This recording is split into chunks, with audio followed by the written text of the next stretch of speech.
Hello, good afternoon Canada, good morning Philippines. Nandito na naman ako ngayon sa kusina kong medyo magulo.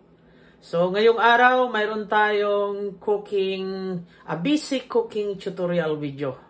But bago ang lahat, ako po ay humihingi ng inyong kaunting suporta, isang subscribe, like and share, at huwag na rin kalimutan pindutin ang notification bell para updated po kayo kung may mga bago akong videong i-upload.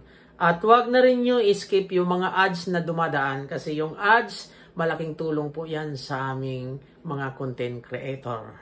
Okay, let's go! Alright, umpisahan na natin yung lulutuin nga pala natin ngayon. Yung parang ala chicken nugget. So, mayroon tayong ritong chicken breast. Yung ingredients natin.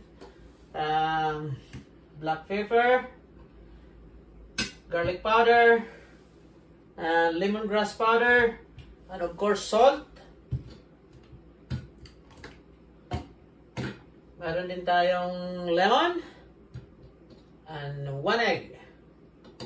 So hiwain lang natin to siya ng pa-square, yung parang cubes na yung nakikita nyo sa labas na chicken nugget, pero gagawa tayo ng looks like a chicken nugget but not exactly chicken nugget. So, samahan nyo ako. Sundan nyo ako kung paano gumawa ng basic pero napakasarap. So, hiwain lang natin to.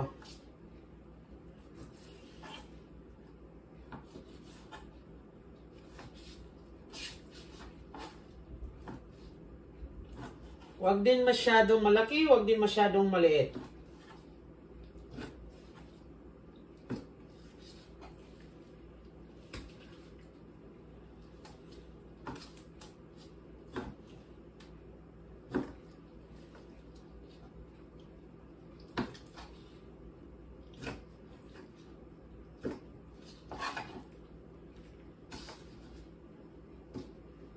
So, wag kayong mainip, sundan lang yung ako. Kahit medyo mahaba tong video to, wag kayong mainip kasi sa cooking talaga, sa totoo lang, wala talagang shortcut. Yung mga nakikita nyo sa ibang mga content creator na napakabilis, napakabilis, pinorward na nila yon, pinas forward. So, hindi natin alam, hindi ko naman minamaliit yung ibang content creator, hindi natin alam kung ano nang ginawa nila. Yung mga hindi nakikita sa video. So, dito, huwag kayong mainip dito kasi papakita ko sa yung buong buo. Okay?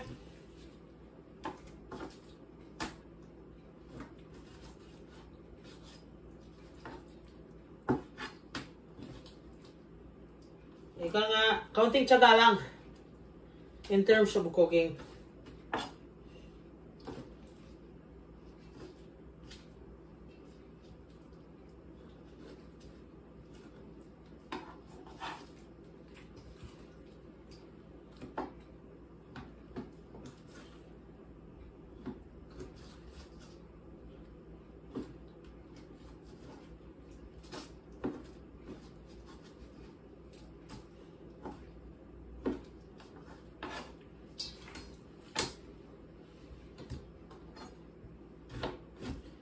Tapos yung lemon natin, huwag natin ubusin yung isa.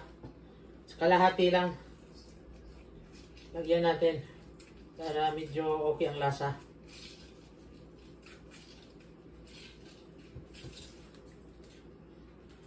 Of course, lagyan na rin natin. Lagyan na rin natin ng itlog. Huwag masyadong sobrang itlog. Isa lang.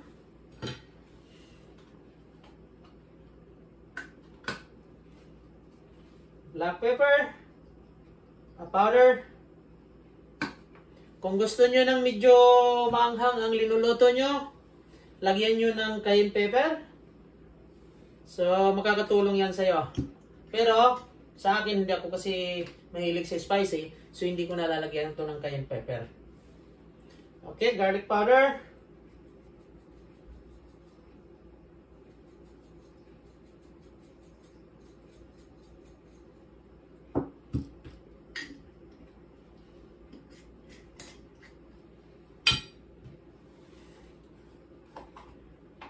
lemongrass powder.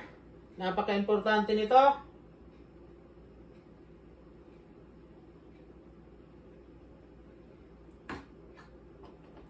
Kasi chicken nga.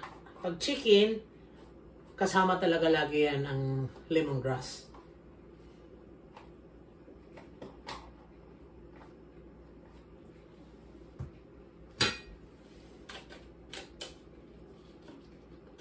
Salt.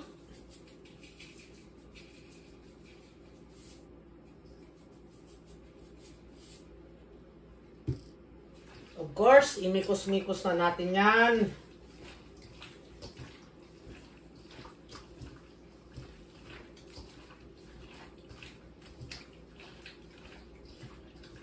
Yan.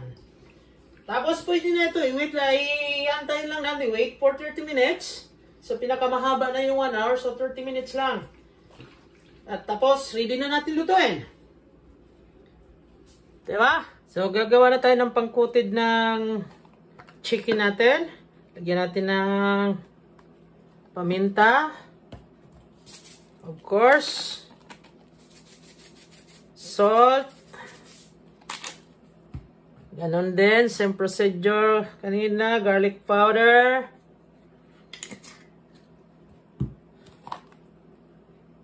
Okay, lemongrass powder. Para masarap yung pagkagat natin mamaya.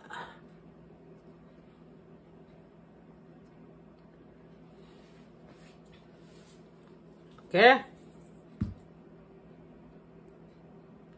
Up.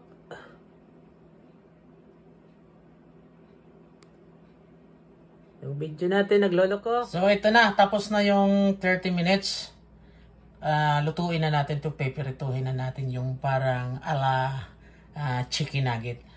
So ang may kaunting sikreto rito dito sa harina, Ang iba nito pag nagluto, kasi usually yun talaga kadalasan. Ang iba nito hinahaluan ng tubig, tinutunaw to, at saka sasawsaw yung chicken dito at saka pipirituhin. Pero para sa akin hindi maganda kasi alam nyo, ipapaliwanag ko sa inyo bakit hindi maganda. Kasi pag naluto na yung chicken, pati yung coated niya kasi tinunaw to ng tubig. Kukutid, lulutuin sa mantika. Ang tendency niyan, makapal yung coated ng chicken. So halos napakakapal ng arena doon sa chicken. So hindi maganda kainin. So ngayon, makikita nyo ang resulta nito kasi hindi ko to haluan ng tubig. Okay, let's go. Magpiprito na tayo.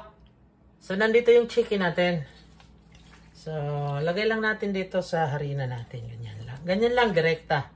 Wag na yung pinaka nyo na nakikita na tinutunaw talaga. Tinutunaw sa tubig tapos ginagawang ang resulta makapal talaga yon. So paulit-ulit Ito na, diretso lang dito.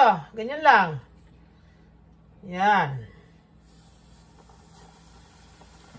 Huwag rin masyadong malakas ang mantika nyo, ang kulo ng mantika kasi mawawas out yung harina natin. Makikita nyo ang kaibahan ng resulta nito mamaya.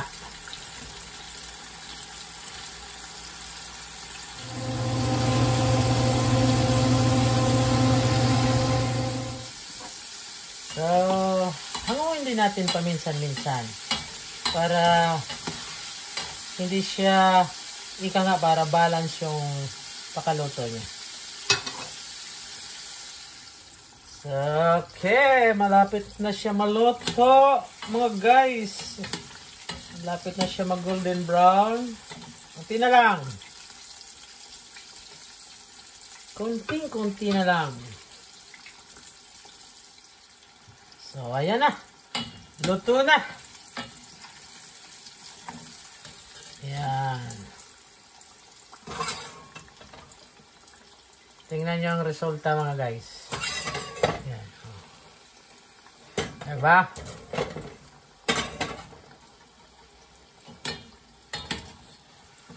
Hindi makapal yung harina.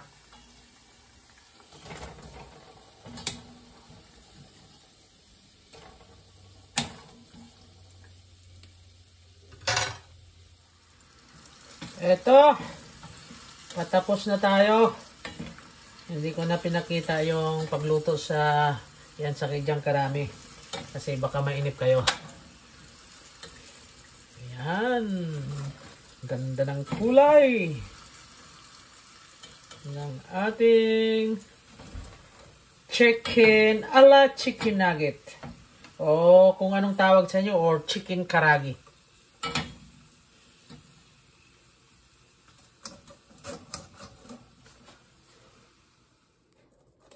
Tikman natin.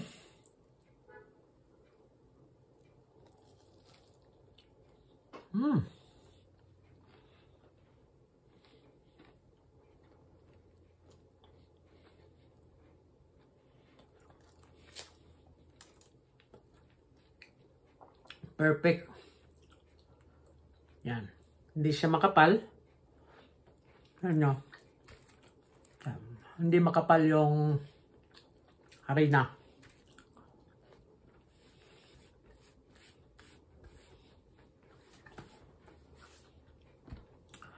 So mga guys, by the way, baka magtanong kayo sa sarili nyo, magtaka kayo bakit. Napakasimpleng pagluto nito, napakasimple, sinishare ko sa inyo. So, ako lang naman, lahat na bagay, kasi ika nga, YouTuber, vlogger, content creator, sa inyong palagay, maliit na bagay, pero sa aming mga vlogger, napaka-importante at napaka-halaga sa mga ganitong ma-share na video sa inyo. Although, ito napaka-popular nito. Maraming nagluluto ng ganito, pero kanya-kanyang style, kanya-kanyang sekreto. So, ang sa akin, yung sekreto na i-share ko sa inyo, so baka sa susunod na pagluto nyo, gusto nyo subukan na gayahin ito. Napakasarap, garantisado.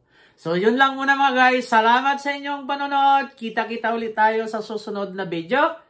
Bye-bye for now. Ingat-ingat ang lahat.